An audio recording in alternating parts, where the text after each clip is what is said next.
नमस्ते बच्चों, आप सभी का आस विद्यालय की तरफ से बहुत बहुत स्वागत।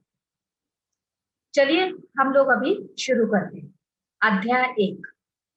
हमारे अध्याय का नाम है क्या, कब, कहाँ और कैसे। शुरुआत करेंगे। चलिए, तो सबसे पहले हमें हमारे आपको पाठ्य पुस्तक खोलने की जरूरत नहीं है। मेरे साथ अपनी पाठ्य पुस्तक है, सिर्फ आपको मेरे साथ बैठना पड़ेगा। चलिए, तो सबसे पहले हम लोग क्या देख रहे हैं कि रशीदा का सवाल। तो रशीदा का सवाल क्या है कि रशीदा बैठी अखबार पढ़ रही थी। क्या पढ़ रही थी? अखबार। तो अचानक उसकी निगाह एक सुर्खी पर पड़ी। 100 साल पहले। देखिए, अभी 100 साल पहले का जिक्र हमेशा कहाँ पे होता है? कहानियों में होता है, बराबर। हम लोग कोई कहानी सुनते हैं, 100 साल पहले एक राजा था, 100 साल पहले एक जादूगर था, वगैरह वगैरह। उसी तरह से तो रशीदा ये सोचने लगी कि यहाँ कोई कैसे जान सकता है कि इतने वर्षों पहले क्या हुआ था। चलिए हम लोग देखते हैं। तो सबसे पहले हमारा जो पहला मुद्दा है वो ये है कि इसका पता कैसे लगाएं। तो यह जानने के लिए कल क्या हुआ था, तुम रेडियो सुन सकते हो, टेलीविजन देख सकते हो, या तो फिर अखबार पढ़ सकते हो। यह आप लोगों को क्यों, किस लिए दिया गया है? क्योंकि अगर कल कोई बात घटी है और वो घटना या वो बात आपको पता नहीं है, तो हम लोग अभी इस जमाने में उसको कैसे देख सकते हैं? अगर कल की खबर हो तो हम लोग अपना अखबार खोल लेते हैं और कल क्या हुआ था, क्या समाचार आया था, हम लोग उसमें से पढ़ सकते हैं। या तो फिर आप कोई सीरियल यानी कि धारावाहिक देखते हैं, तो उसमें भी आप लोगों को ये जानकारी मिल सकती है कि कल इस धारावाहिक में क्या घटना घटी थी और आज इसका क्या दिखाया गया, इस तरह से। लेकिन साथ ही यह जानने के लिए कि पिछले साल क्या हुआ था, तुम किसी ऐसे व्यक्ति से बात कर सकते हो जिसे उस समय की उसे स्मृति हो, यानी कि याददाश्त में उसके सब कुछ हो कि पिछले साल क्या घटना घटी थी। अगर हम लोगों को हमारे निजी जीवन में हम लोग अगर देखेंगे, तो इसमें साफ है कि कोई भी पिछले साल की या पिछले महीने की या पिछले हफ्ते की कोई भी घटना हम लोगों को अगर जानकारी उसकी चाहिए, तो हम लोग किसी भी व्यक्ति से बात कर सकते हैं, अखबार पढ़ सकते हैं, या तो फिर किसी से वहां पे जाके मिलके हम लोग उसकी जानकारी ले सकते हैं। लेकिन 100 साल पहले क्या हुआ था, इस बात का हमें पता कैसे चलेगा? चलिए आगे बढ़ते हैं। आगे बढ़ते हैं हम लोग के अतीत के बारे में। देखिए, अतीत के बारे में हम क्या जान सकते हैं, क्या देख सकते हैं, उसके बारे में हम लोग क्या जानकारी ले सकते हैं। तो अतीत के बारे में कुछ भी जानना हो तो हम लोग ऐसे सोचते हैं कि पुराने जमाने में लोग कैसे रहते थे, क्या खाना खाते थे, कैसे कपड़े पहनते थे, किस तरह के घरों में रहते थे, बराबर। तो जैसे हम लोग अभी उदाहरण के तौर पर यहाँ पे दिया गया है कि आखेटक, पशुपालक, उसके बाद कृषक, उसके बाद शासक, व्यापारी, पुरोहित, शिल्पकार, कलाकार, संगीतकार, या तो फिर वैज्ञानिक के जीवन के बारे में हमें जो भी जानकारियां हासिल कर सकते हैं। यही नहीं, हम यह भी पता कर सकते हैं कि उस समय बच्चे कौन कौन से खेल भी खेलते थे, कौन सी कहानियां सुना करते थे, और कौन से नाटक देखा करते थे, और या तो फिर कौन कौन से गीत गाते थे। ये सब कुछ हमें अगर जानना है तो हमें थोड़े हमारे इतिहास में चले जाना है, यानी कि पुराने जमाने में क्या हुआ था, 100 साल पहले क्या हुआ था, उसके अतीत में हमें जाना है। तो हमारा अगला शीर्षक है कि लोग कहाँ रहते थे।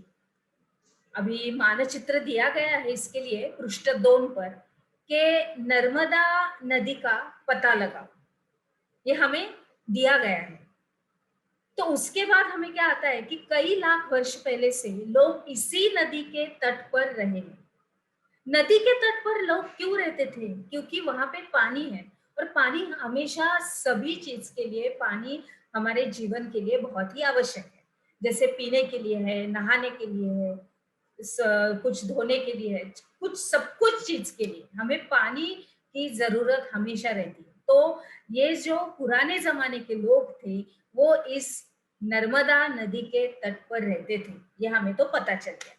अभी आगे जाते हैं, चलिए।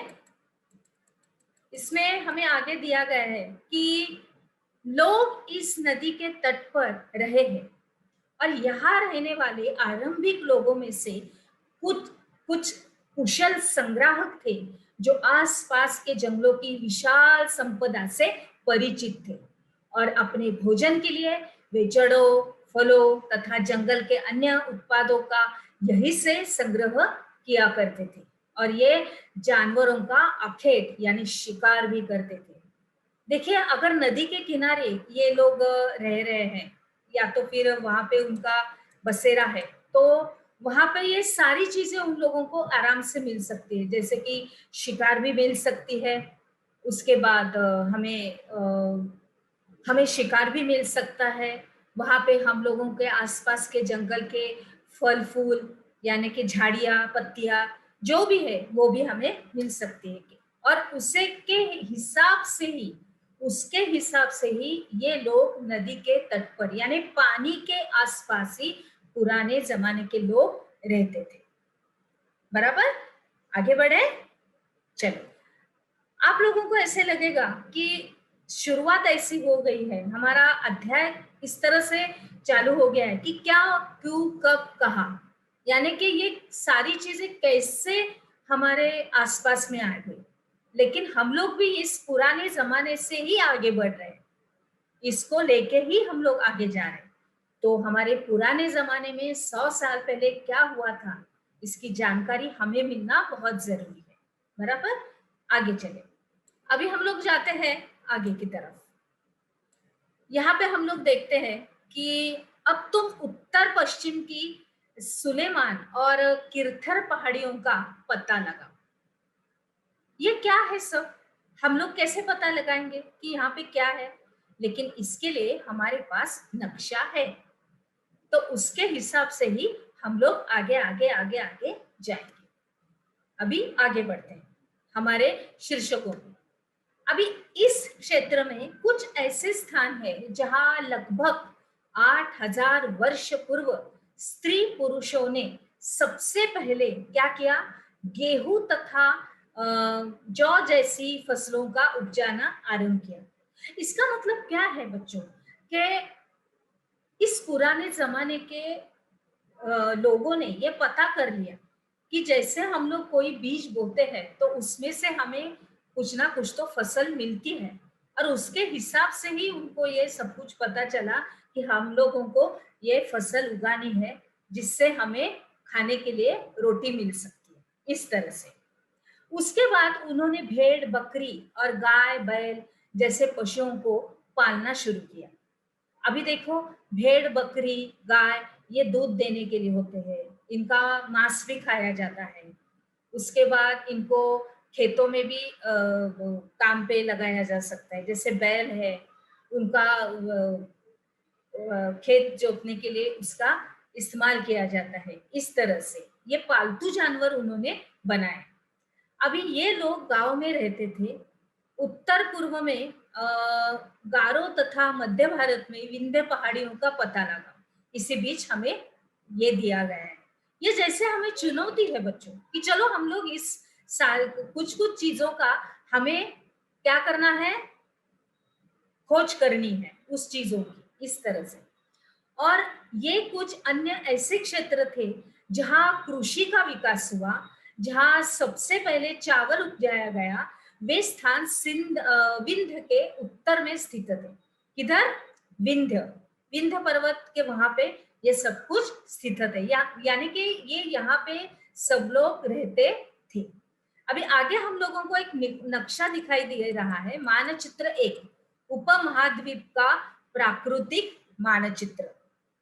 आप देख रहे हैं बच्चों, ये देखिए, हमें इसमें हिंद महासागर, हमारे अतीत, इसके बारे में पूरा पूरा हम लोग देख सकते हैं। देखिए, उपद्वीप का प्राकृतिक मानचित्र, यहाँ पे सब कुछ हम लोगों को दिखा देता है। हिमालय पर्वत है, ब्रह्मपुत्र नदी है, फिर उसके बाद हमारे बंगाल की खाड़ी है, वगैरह वगैरह। अभी हम लोग हमारे अगले विभाग में प्रवेश करेंगे। चलिए तो हम लोग अपने अगले विभाग में प्रवेश करें।